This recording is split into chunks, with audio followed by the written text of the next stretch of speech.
Hello, AP World History students. Welcome to Chapter 36, Part 4. This chapter is going to have many parts to it because it is a giant chapter.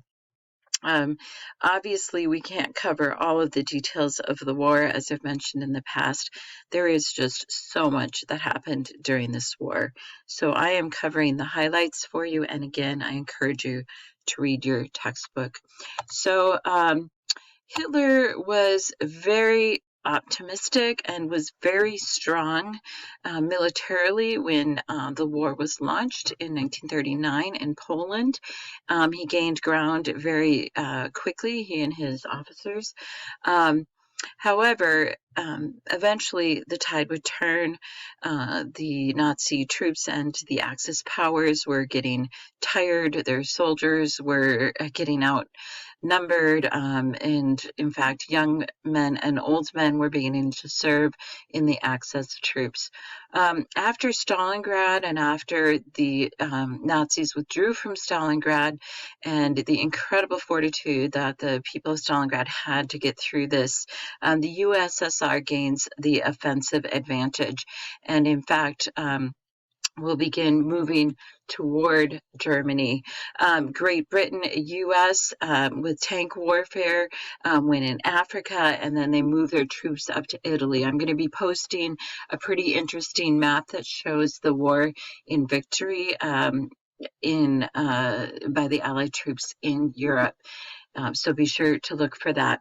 Operation Overlord was a massive, massive operation that involved a term that you've probably heard before, which is called D-Day.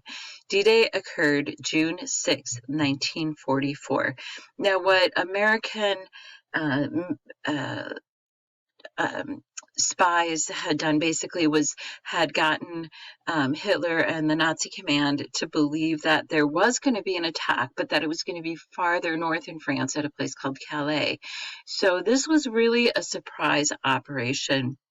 The U.S. and Great Britain forces land in France on the beach of Normandy. This is the largest sea-to-land invasion in history. You can see this boat here. This is a transport boat. The soldiers would actually be transported up to the shoreline.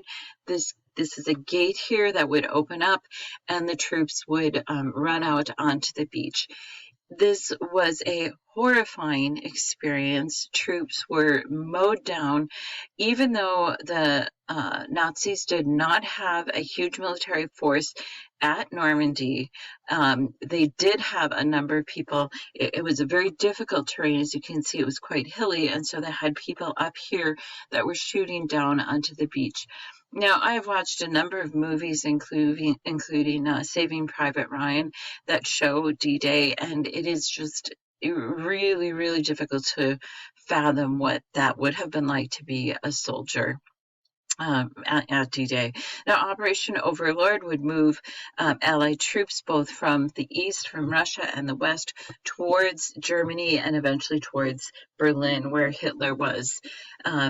So the Battle of the Bulge was actually a final German stand, and the Germans actually had a limited time of victory where they were actually able to move their lines forward to the west. My son-in-law's grandfather actually fought in the Battle of the Bulge, so it might seem like a long time ago, but there are still those of us connected with people who actually were in these operations. Eventually, the Germans would fail there, and the Allies would continue to move their march through Germany and towards Berlin. Allies also began a massive bombing of German cities. Now, some of you have read the book Slaughterhouse-Five by Kurt Vonnegut. In this book, Kurt Vonnegut was actually in a warehouse in Dresden, hiding out during the firebombing of that city. What happened is that the Allies dropped firebombs around the perimeter of the city, and basically this would cause a firestorm that would just reach way up into the sky. In some cases, these fire bombings were even more devastating than were the atomic bombs, although the atomic bombs brought a different form of warfare to the world. So we'll talk about those later on. But many cities were bombed in this manner. Many civilians were killed in Germany. Much of Germany was destroyed by these kinds of bombs. My uncle was a bomber in Germany. He actually sat in the bubble of the bombers that you've maybe seen in videos. And he had a gun in there. I think he did 12 runs into Germany. Germany finally surrenders May 8th, 1945. Hitler committed suicide just before the surrender, along with his longtime girlfriend, and I think they got married just before the suicide in a bunker in Berlin. Now, there's a lot of mystery there was when I was growing up. Did Hitler actually escape? But in some evidence that is actually fairly recent, it's believed that Hitler's remains, or part of his remains, have been identified. Like I said, when I was a kid, people were like thinking, oh, maybe Hitler's still out there, but he is not, or was not. The Nazi genocide, of course, is infamous for its horror.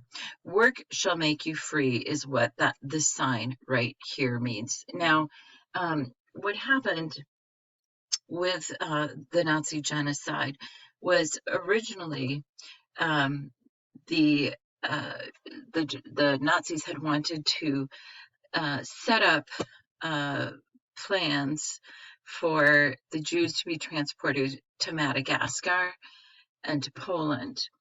And then it would stop there. They would just have them gone. But it ended up that in the conference, the Wannsee Conference that occurred in 1942, a man named Adolf Eichmann and some others came up with what would become the final solution. So the Jews were the primary target. They had been horribly dehumanized and vilified, but also people who were Romas, homosexuals, Jehovah's Witnesses, political dissidents, and even Afro-Germans, people who had come from Africa, from the German colonies, were all targeted. In the final solution, first of all, the Jews and others were transported to ghettos, giant ghettos, where they were forced into very close living conditions.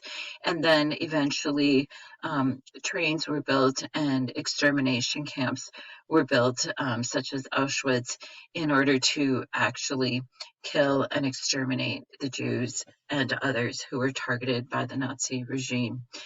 The Holocaust means burning ghost, or some people refer to it as somewhat of a burnt offering to try to, I don't know, there's no way to make it sound any better than it was. It was just horrible. There were 6 death camps in Eastern Europe, many of them in Poland. Auschwitz was the largest. There were other camps that were work camps, or what we call concentration camps. I visited one in Munich, Germany, called Dachau, and that was not a huge camp, but it was where medical experiments were done. What surprised me about that camp, in particular about Dachau, is that there were houses right next to the camp, houses that were there during the war. They had to have known what was going on in those sites. They had to have seen the starving bodies. There is no doubt in my mind that people knew what was going on. These are the crematoria. They were the ovens in which the people were their corpses were destroyed, but oftentimes they were also just buried in mass graves. And honestly, I don't need to go into all of the horror of the Holocaust at this time. We will talk about it more on our next lesson. but approximately 6 million Jews were killed and 4 to 6 million non-Jews were killed in the Holocaust. We don't really know the full extent of death. There are some death camps, such as one called Sobibor in Poland, that was covered up. I think that it's possible that we will be discovering more and more about the horrors that occurred during the Holocaust for many years to come. Some of you perhaps have visited the Holocaust Museum in the United States. I've heard that is quite a sobering experience, just as visiting a Holocaust or a camp like Dachau was for me. It's something that you never forget. It is sacred ground, and to think of the incredible um, incredible agony that occurred in these places is very, very sobering. So, like I said, at our next lesson, we'll look more at the Holocaust, and then after that, we'll look at the end of the war in the Pacific. Thank you for your attention to this, and I will be with you for part 5. Thank you.